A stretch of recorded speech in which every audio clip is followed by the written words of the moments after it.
अस्सलामुअलैकुम वरहमतुल्लाहि वबरकातुहू।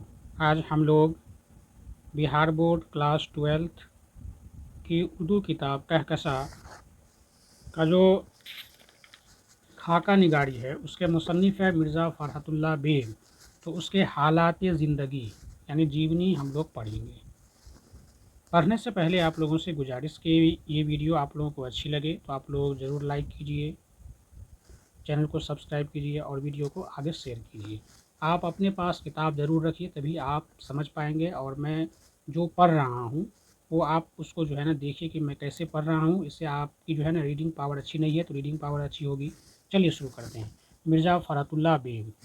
मिर्ज़ा फ़रहतुल्लाह बेग के जद्दे अमजद मिर्ज़ा अफ़ज़ल बेग बदख्शां से तर्क वतन करके शाह आलम सानी के ज़माने में हिंदुस्तान आए और फ़ौज में मुलाजिम हुए। यानी मिर्ज़ा फ़रहतुल्लाह बेग के जद्द अमजद का मतलब होता है कि बाप दादा परदादा यानी पूर्वज, इसको अंग्रेजी में बोलते हैं एंसेस्टर्स। उनका नाम क्या था? मिर्ज़ा अफ़ज़ल बेग। बदख्शां से अपने वतन को तर्क वतन यानी वतन को छोड़ करके शाह आलम सानी के ज़माने में हिंदुस्तान चले आए और फ़ौज में जो है ना भर्ती हो गए, यहाँ फ़ौज में नौकरी करने लगे। फ़रहत के दादा मिर्ज़ा अब्दुल्ला बेग की माली हालत अच्छी नहीं थी, यानी उसे रुपये पैसे की तंगी थी। 1857 का जो इनकलाब हुआ तो उससे ये ख़ानदान भी मुतासिर हुआ और दिल्ली से हिजरत करके हैदराबाद दक्कन चला गया। आप जानते ही होंगे, हिस्ट्री में पढ़े होंगे कि 1857 में जो है ना पहला जो सिपाही विद्रोह हुआ था वही इनकलाब के बारे में यह ख़ानदान मुतासिर हुआ और दिल्ली से फिर दिल्ली को छोड़ करके हैदराबाद दक्कन चले गए। तज़किरा नवीसों के मुताबिक मिर्ज़ा फ़रहतुल्लाह बेग सितंबर 1883 में पैदा हुए, लेकिन खुद उनके मुताबिक वह अगस्त 1885 में तवल्लद हुए थे और यही दुरुस्त है। क्या कि नवीसकार जो है लिखने वाले जो लिखते हैं कि ये मिर्ज़ा फ़रहतुल्लाह बेग सितंबर 1883 में पैदा हुए, लेकिन खुद अपनी जो है ना पैदाइश के बारे में मिर्ज़ा फ़रहतुल्लाह बेग बताते हैं कि वह अगस्त 1885 में पैदा हुए और यही दुरुस्त है। अगर दोनों ऑप्शन आए तो 1885 को ही सही माना जाएगा। जाए पैदाइश यानी जगह की जो है महल्ला चूड़ीवालान दिल्ली है, जहाँ ये पैदा हुए उस जगह का नाम है महल्ला चूड़ीवालान जो दिल्ली में है। इनके वालिद का नाम मिर्ज़ा हस्मतुल्लाह बेग था।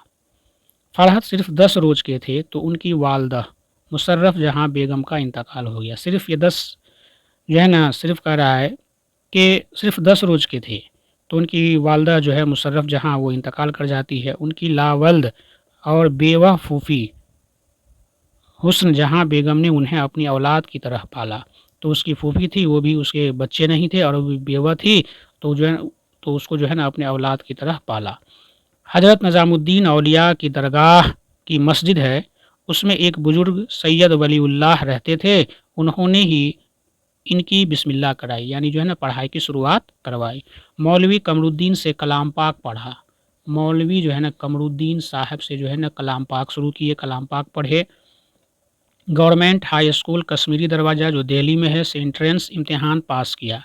देखिए आप ऑब्जेक्टिव बना सकता है कि कश्मीरी दरवाज़ा कहाँ है, यहाँ दिल्ली हो जाएगा। फिर 1901 में हिंदू कॉलेज में दाखिला लिया।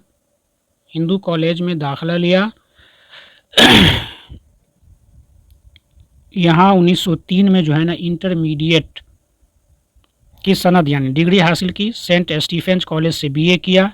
इन्होंने इसी कॉलेज में एमए में दाखिला लिया, लेकिन मासी हालत यानी रुपये पैसे के एतबार से इनकी हालत अच्छी नहीं थी होने के सबब तालीम मुकम्मल नहीं कर सके। अपनी तालीमी ज़िंदगी के दौरान उन्हें खेलों से बहुत दिलचस्पी रही। तालीमी ज़िंदगी में जब पढ़ लिख रहे थे तो खेल में भी बहुत शौक़ था।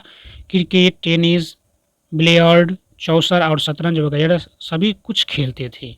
तो ऑब्जेक्टिव में आ सकता है कोई भी खेल का नाम दे देगा कि इनमें से कौन सा खेल मिर्ज़ा फ़रहतुल्लाह बेग को पसंद था। अब उसकी तालीम मुकम्मल नहीं हुई तो अब मासी हालत ख़राब थी तो आगे जो है ना रुपये पैसे कमाने के लिए निकलते हैं। मिर्ज़ा फ़रहतुल्लाह बेग तलाश मास के सिलसिले में हैदराबाद आए और वहाँ के एक स्कूल में अंग्रेज़ी के मुअल्लिम बनाए गए, यानी वहाँ के स्कूल में जो है ना वो इंग्लिश के टीचर बने। 1908 ईस्वी में हाई कोर्ट में मुतरजम मुकर्रर हुए। मुतरजम का मतलब हुआ तर्जुमा करने वाला, ट्रांसलेटर। जैसे हिंदी को इंग्लिश में, इंग्लिश को اردو میں، اس طرح کا جو ٹرانسلیشن ہوتا ہے وہ کرتے تھے۔ 1910 عیسوی میں جوڈیشیل امتحان پاس کیا۔ جوڈیشیل امتحان کا مطلب ہوتا ہے کہ اگر آپ کورٹ کچہری میں لاء میں جانا چاہتے ہیں، لاء کا جو ہے نا قانون کی پڑھائی کیے ہیں آپ کو، تو اس میں جو ہے نا جانے کے لیے، قانون وبھاگ میں جانے کے لیے، کورٹ میں جانے کے لیے آپ کو جوڈیشیل امتحان پاس کرنا پڑتا ہے۔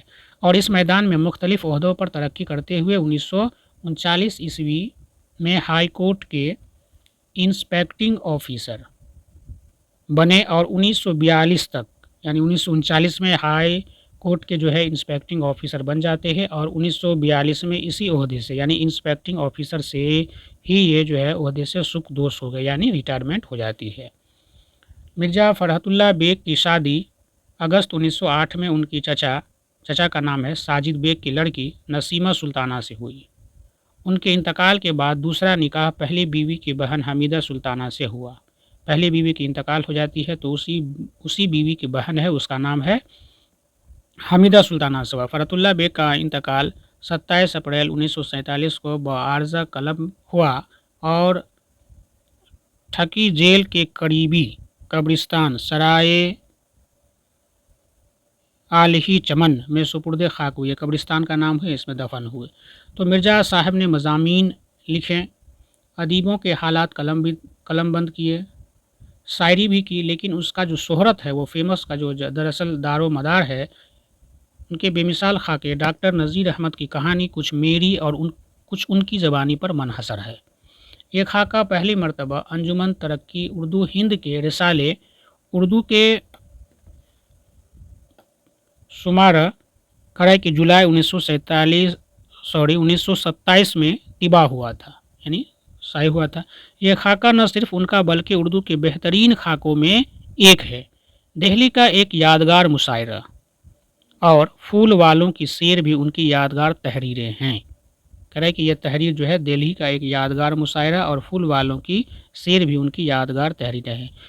ان کے مضامین میں جو انہوں نے مضمون لکھے، تو مضمون کا جمع ہے مضامین، تو اس میں کیا ہے، مضامین فرحت کے نام سے 7 جلدوں میں طبع ہو چکے ہیں۔ ان کی کتاب جو ہے مضامین فرحت کا 7 جو ہے نا جلد، 7 پارٹ جو ہے نا وہ پبلش ہو چکا ہے، پرکاشن ہو چکا ہے۔ ان کی دیگر کتابوں میں انسا اور جو کتابیں ہیں، دیوان یقین، دیوان نظیر، میری داستان اور میری شاعری اہم ہے۔ تو اس طرح مرزا فرحت اللہ بیگ صاحب کا حالات زندگی کا ہم لوگوں نے مطالعہ کیا۔ امید ہے کہ آپ لوگوں کو ویڈیو پسند آیا ہوگا۔ ملتے ہیں نئے ویڈیو میں نئے ٹاپک کے ساتھ۔ السلام علیکم ورحمۃ اللہ وبرکاتہ۔